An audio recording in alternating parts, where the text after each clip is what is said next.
كلام عن تسليم سلاح।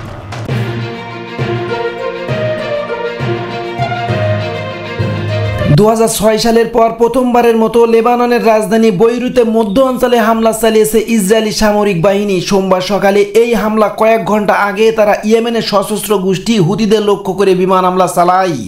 ইসরায়েলের প্রধানমন্ত্রী Benjamin Netanyahu বলেছেন, প্রয়োজন হলে মধ্যপ্রাচ্যের যে কোনো দেশে হামলা চালাতে প্রস্তুত তিনি।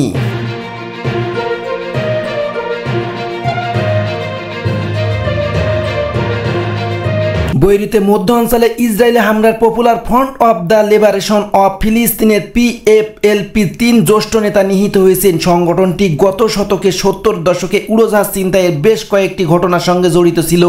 3 নেতা নিহত হওয়ার বিষয়টি নিশ্চিত করেছে PFLP।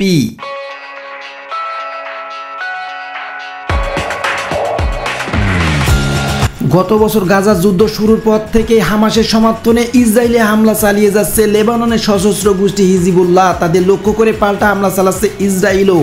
সম্প্রতি এই হামলা ব্যাপক হারে বাড়িয়েছে দেশটি। এতে হিজবুল্লাহ প্রধান হাসান নাসিরুল্লাহ সহ শীর্ষ পর্যায়ে কয়েকজন নেতা নিহত হয়েছেন। তবে পাল্টাপাল্টি এই হামলা উল্লেখযোগ্যভাবে যোগ দেননি PFLP।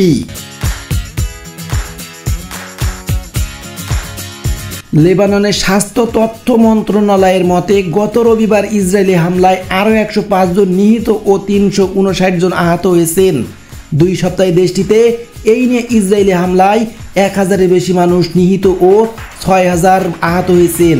হামলার মুখে লেবাননে প্রায় 10 লাখ মানুষ বাস্তুচ্যুত হয়েছেন। এর মধ্যে 1 লাখের বেশি মানুষ সিরিয়ায় আশ্রয় নিয়েছে বলে জানিয়েছে জাতিসংঘ।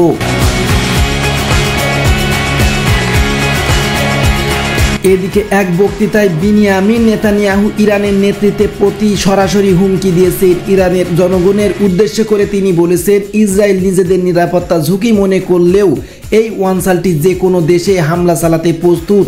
মধ্যপ্রাচ্যের এমন কোনো অঞ্চল নেই যেখানে ইসরায়েল পৌঁছাতে পারে না।